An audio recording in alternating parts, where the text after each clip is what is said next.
she says, "It's a long story. I'll tell you. But long story short, we were hired to look up something in Turtleneck Ferry, and a bunch of ogres attacked us. Wait. I gotta Hold on. Don't go anywhere. There's a message for you. Some guy in armor thought he was hot shit. Tracked you down to where this used to be your place you lived, and left you a message." And she says, "Oh my gosh, it's Hector Wood." Zach, you're pretty good at summaries. Can you summarize from the very beginning up until the end of Magnamar the story without going into a whole bunch of details of the smaller points? Oh, dear God. I can't hear you. He's muted. Yeah, I can totally do that. All right, go for it. All right, we all met at a festival in Sandpoint. We all came there for our specific reasons, which don't matter anymore because all those changed. We banded together. We defended the city from goblins, very organized goblin attacks. So we knew that there was a leader. The leader was she was a young child of Sandpoint, and she was very pissed off, basically. And her name was Nualia. She was pretty cool. We fought her and killed her. There was also another guy there who lived in Magnamar. His name was Aldern Foxglove. He was very... Nualia was the first book. Like, that was it. I mean, we basically defended goblins, killed Nualia. We bonded together as a team. We wanted to adventure out of Sandpoint to Magnamar. In Magnamar is Aldern Foxglove, who we had met in the first book. He was pretty popular, but apparently he was giving a front to us. He was pretending to be something he wasn't. He was actually trying to achieve lichdom, and he actually became like a ghoul. His family there was like a lineage thing. We went to his house, all this stuff, and basically he was the main villain of that book. A lot of murders, a lot of blood, a lot of killing innocent people, and it turned out to be the guy that we had befriended in the first book. Betrayed. Not very cool. We then hear who was the boss of the second book? That was Zanesha. We then heard that Zanesha Foxglove had a higher authority that was directing him, named Zanisha. Zanisha was in a tower. Well, first you the skin saw, the cult where you face the judge as well, because they were carving. There was murders where they carved the Sahedron rune. Right, Zanisha was simultaneously ordering Foxglove to murder people in the name of soul sacrificing, and then she had a separate group called the Skin Saw Men who were doing the same thing. So we fought the Skin Saw Men, learned that she had deeply infiltrated Magnamar, and then we confronted her in this giant clock tower in a battle so epic that involved the god blowing it up and us running down its side as it collapsed. Yeah, Quadro died, and then he was brought back by Rory, hero points, and doing that shook the tower so much that we had structural problems, so we killed Zanisha and we barely escaped as the tower collapsed. We had a running down the side of it as it fell type of thing. And that was the end of book 2. We took, I think, weeks. I'm pretty sure it was weeks of just like hanging out for a little bit. I mean, just trying to figure out what's going on. And that's it really. After that, that's all he knows. He also knows one more thing, that places that you frequented in Magnamar, and such as the mayor's house, and that you were hired to go to Fort Rannoch, Turtleback Ferry area, but he stayed in Magnamar, hoping that you'll come back at some point, and he is waiting for you. All right. So who were all the people? Because I heard a lot of names. Okay. And I don't know who was who. Go ahead, Kevin. It'll be Kevin, Zach, and then Alex introduce. Okay, so go for it, Kevin. Kral Devrock, the cleric of the group right now. I don't know if he knows anything of our characteristics or anything like that. Cleric of Garum, god of strength, and yes, I don't know. You'll get to know the characteristics. Yeah, all that he knows are like rumors spread about by you that Kral was very kind. Actually, everyone was very kind, and they are just amazing adventurers. In some people's eyes, and some people think that you're a nuisance because you destroyed the Shadow Clock Tower, although it was kind of in the shady part of town. But mixed reviews. so far? I play Quadril, who is a worshiper. He's a monk, worshiper of Iorori, seeking self-ascension, self-perfection, and eventual immortality, which is obviously not going too well for him at this time, as he is currently dead. Well, the Most first step books at end with Quadrule died. Quadril the died. first step at being good at something is being really bad at it. Yeah, exactly. So, and he's pretty scarred up right now. A lot of backstory of getting to the point in his life where he wanted to seek self-perfection and change his outlook on life. He is half orc, but he passes for human, and that's pretty much it. I mean, he's whatever the group needs him to be. Not too charismatic, most of the time, but kind of a glass cannon in battle. Puts out a lot of damage, but he's pretty squishy. So. All right. I play Roxy. She's a human sorceress, very, very good-hearted, apparently. She has a tiger named Roxas, and a lot of people mistake her for some sort of divine caster because she's really good at manipulating divine magical items and whatnot. Not to mention the tiger makes people think she's a druid. So, but that's pretty much it about her. Okay. And Roxas. She's pretty much the party face. Like she'll persuade people into helping them and whatnot. And the giant tiger helps too. The giant tiger helps. Yes. The ridiculously 10-foot tall or 10-foot long tiger. 10-foot tall. Oh, he's big. Yep. Mecha Tiger, as massive. he's been referred to. Mega tiger. Yeah. Mega Roxas. But yeah. All right. Tell us cool. about you.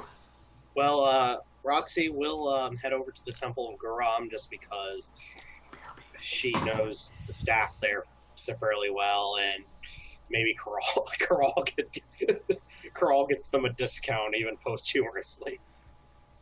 All right. So I keep running out. you go there, Yes, I am. That's exactly what and the priest, whose name escapes me if anyone ever got that name down, since it's been so long. I could find it, but I don't know. All right. Father The priest. Zone. The father what? Zone. The priest, the head cleric of the Garum Temple, approaches you and runs to your aid as soon as he sees the bodies on Roxas, and then looks at you and says, "It is too late, my son. Or my child. I'm afraid they've gone on to another world." Roxy says, I'm aware of that. Thanks for stating the obvious. He goes, but we, why are you bringing them here then? She says,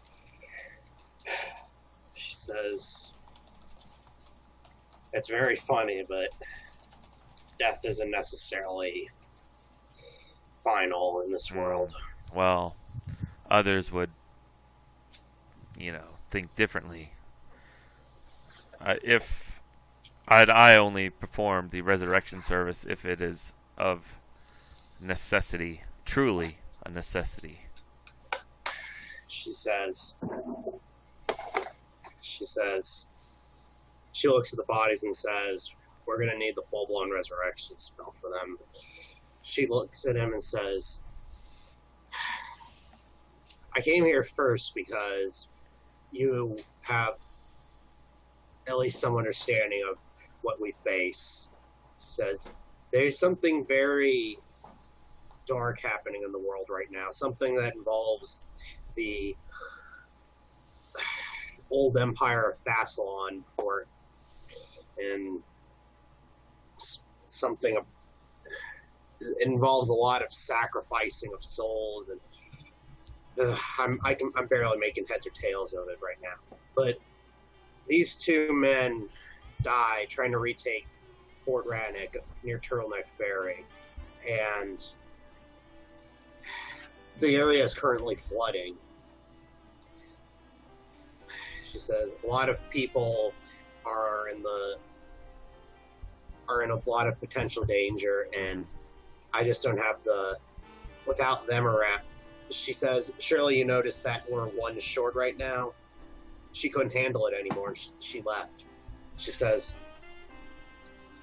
she points at Crawl and Quadrille and says, without them, I don't know what I'm gonna do. Well, yes, I understand that. There is someone here for you, by the way. He's very interesting. 42 years ago. What the hell? Okay. Fuck that music. Start talking. I don't want that. Go for this music. He is in one of the rooms, but he might be in the main hall. The cost of this is quite steep. To raise 2 people would be roughly 20,000 gold pieces. Solid gold, man. Solid gold. Roxy reaches into her haversack and pulls out a giant sack of money. Is it I 20,000? think I can. She says, Because you haven't sold the ogre hooks yet. Even without those ogre hooks, we have well over 12,000. All right, it would be 20,000. Or 20,000. Yeah, we have well over 20,000. All right, how much gold do you Actually, have? I did a count of our current. We currently have 26,832 gold pieces. Okay. He goes, that will do. While I'm doing this, you can go talk to your friend if you want, or if you would like to be by their side when they raise. She says, so 20,000, correct? Yes. Quadrule's money is factored into this, but even without his 6,000, we still would have like 22,000. Okay. So she hands him over 20,000 to get whatever he needs. Okay. She says, "Thank you very much." All right. Do you wish me to resurrect them right now? It's gonna take some time. It only takes 1 minute. It does. I thought resurrection took like 12. It functions exactly like Raise Dead. Casting time's 1 minute. That is an expensive minute. Yeah. Huh. So it is. He says it'd only take 2 minutes overall.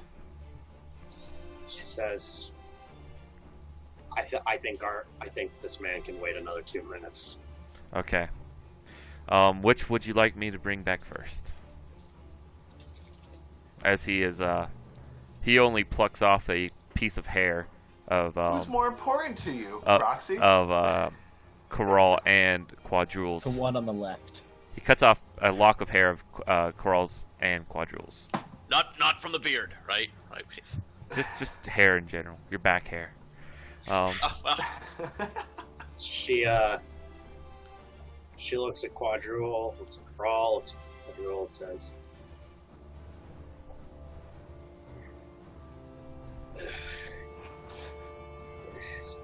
"Does it matter? Just you pick." All right. I will bring back the son of Gurum first. She didn't want to appear biased. I'm sure this half-orc, as he is clipping hair, notices kind of pointy ears and an oddly darker skin tone than usual. Huh. Little Could have fangs. passed for human. And he draws a circle, and then he draws another circle. He goes to the behind a room with your bag of money, puts it in there, and brings out 2 diamonds that seem to be worth about 10,000 gold pieces each, because they are the actual required component. He just needed money to replace the diamonds. And he raises up 1, and he sets the Coral's hair in the middle of 1 circle. He goes, "By the light of Gurum, please, child, be raised. and he enters a minute-long trance. And all of a sudden, Coral's body on Roxas kind of goes up in little flakes of light while this is going, and it's kind of rematerializing in the circle from where his back hair was. And the hair like raises up, and then his back starts forming, and then his head, and he is now left with a very visible scar across. Really? Even with a new body? Yes. It's not really. Yes. His scar is going to be there. She's gonna, once Coral's fully formed, she's gonna hand him over his clothing and all that. You have Coral. You notice that there is the head priest of Gurum is standing in front of you, smiling. And you, if your soul was willing to come back. Kidding. Just screwing around. Well, yeah. How much do I know of death and all that? Was I like in a? You were in misty clouds. And you seem to be on top of a mountain, which is, a mountain is part of Gurum's sigil as well. You seem to have been at a resting place, but you were not dead long enough to experience it fully. It is very blissful, but you heard the call and a plea of Roxy, and you felt love. Not a romantic love, but the love of a companion. By the way, the diamonds wouldn't have been wasted. The spell just would have been canceled. Okay.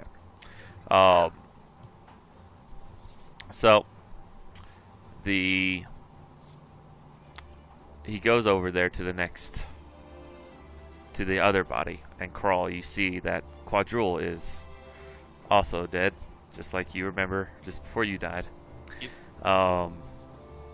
And he does the same thing. And Zach, or Quadrule, you are underneath a waterfall, with a cold waterfall with the steam coming off of your body, as your body temperature is of a very high temperature right now, and a pool in front of you that seems to be a hot springs, that steam slowly rising and birds chirping in the air as sakura flowers are dropping right in front of you, littering the place.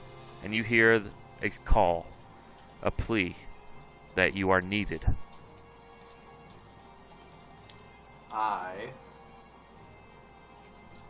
respond to the plea.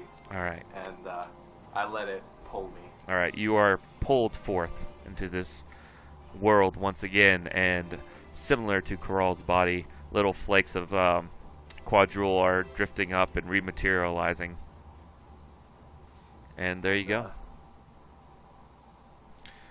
You are alive. I'm alive.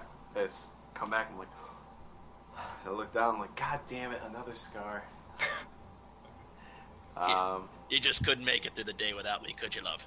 I see Coral, I give Coral a hug. I see Coral, I give him a hug. I'm like, it looks like we escaped death one more time.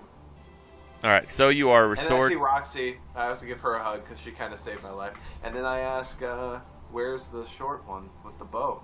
Roxy says, I think Tangle couldn't handle it anymore. She ran off. It wasn't life for her anyway. We all saw that from day one. The black arrows, I'm assuming? Jakaris hasn't made any promises, but I think Tangle will pester them until they take her. Foolish girl. I think more importantly than anything right now, she's gonna give them a quick, once she gets in their gear back and they start getting dressed and all that, she's gonna quickly bring them up to speed on what's happened. Okay. Jakaris and Vale are the only black arrows left. Shaleila's missing. Town's flooding. Godchild, Frank, Nemo are all in danger. Shield teleported her, and so on and so forth. Yeah, and there's a guy waiting to help us. Also, Kevin and Zach, you are restored to full hit points, vigor, and health with no loss of prepared spells, and you also gain 1 permanent negative level. Yep. Until a restoration could be cast. It's like basically -1. for It's all -1 stuff. for everything, -5 to hit points. Yeah. Do you guys want to get that removed? I'm pretty sure we have the funds to do that. If we can. Yeah, I mean, if that would be ideal. Let me. How much time do we have? Yeah. We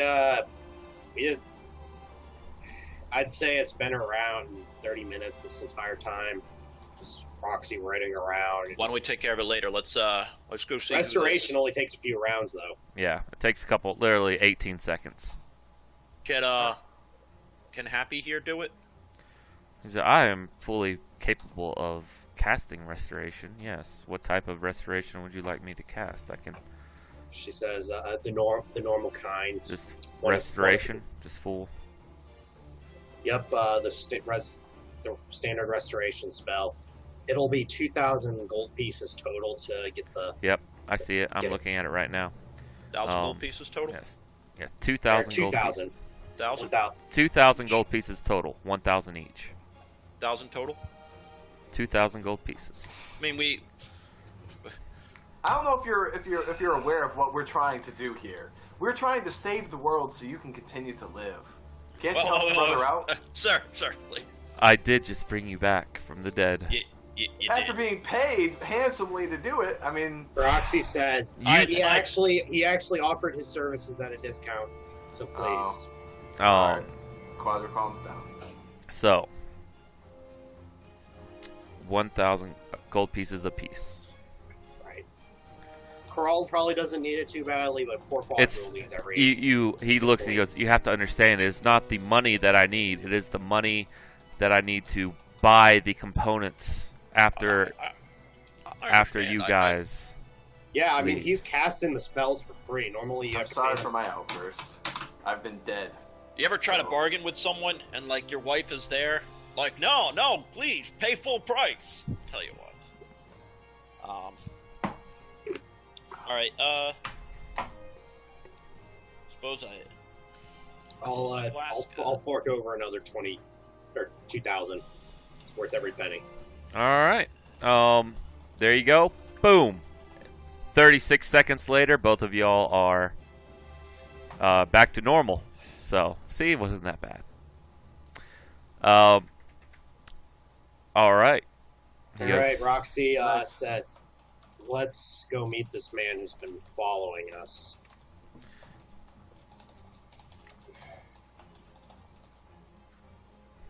Oh, badass Quadrille. Yes, this is Quadrille. that's not bad. Photoshopped him quite a lot to make him into that, so. All right. So, it's a good job there, Zach. But the priest points this way towards this unknown mystery man. And We'll as go hear him out. I mean, his letter is so. Yeah. yeah, all right. So you meet them, and this man turns around to face you. And Quadrille, what do they? I mean, not Quadrille, but Gunner. What do they see? They see a very large man. He's human, that you can tell by his face and his ears. He's about 6'4", so he's burly as hell. He's big, wide shoulders, fairly tanned.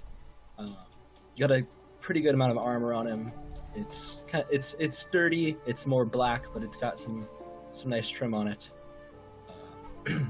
He's got a bit of a grueling face to him, and he looks impatient. Roxy says. She says, "I've heard about how you've been following our deeds. Might I ask your name? I'm Roxy." I'm Leroy Brown, the baddest man in the whole damn town.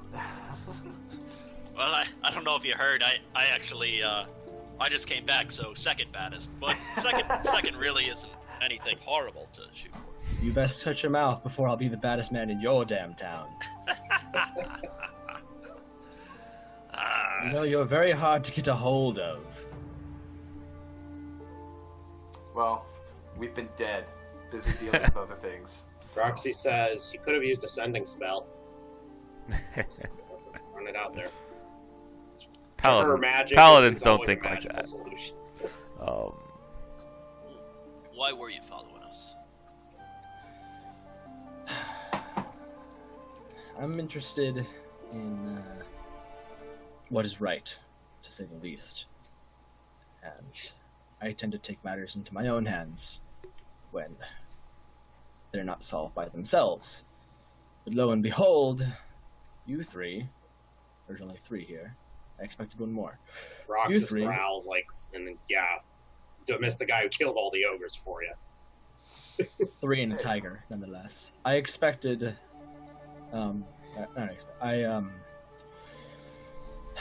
you've been in my way, and you've fixed all the problems that I've tried to solve. Step before I've been able to fix them. So what I'm hearing is that you're unnecessary. Yes. He says cordial. Judging by your numbers, you might be wrong.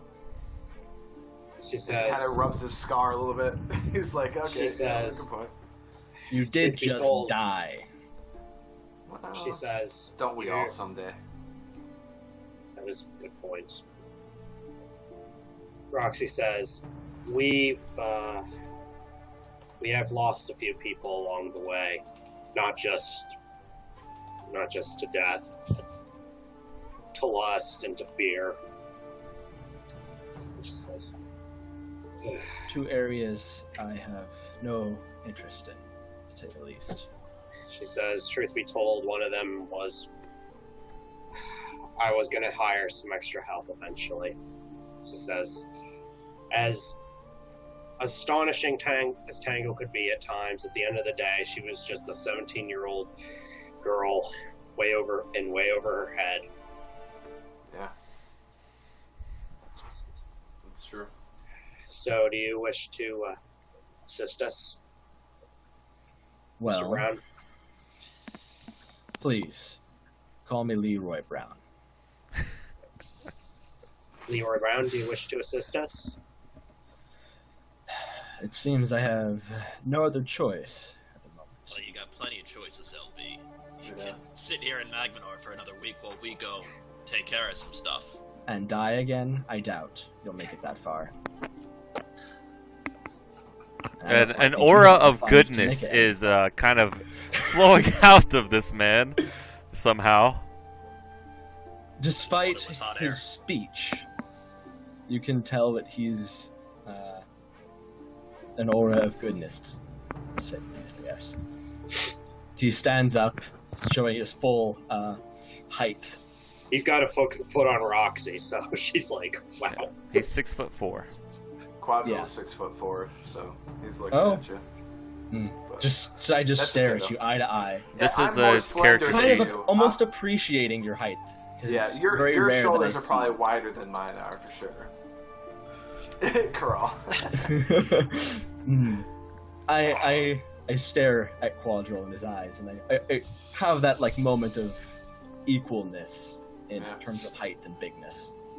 And I would appreciate any help that we can get at this point, but, you know, mind me if I'm a little bitter, pissed off, and awkward feeling after coming back from death. I, didn't plan to die. Understandable. Also, Gunner, did you take away those 2 points? What was it in strength and I think Constitution, because you raised your Constitution up to 15. yeah? All right. Do I take them down both by 2? No, by 1. Okay. Because you, I was thinking 4th edition where you at 4th and 8th levels you put 2 in, Okay. but it's actually just 1 point. So, and so you'll need to adjust your attack bonus, or your damage. Your damage and attack bonus, Oh, can we see a character sheet? because It's in the- your ability modifier went down to Oh, 3 I'm instead of dumbass. 4. I see that link. yeah. All right, Um, just had to get that out of the way. Bro.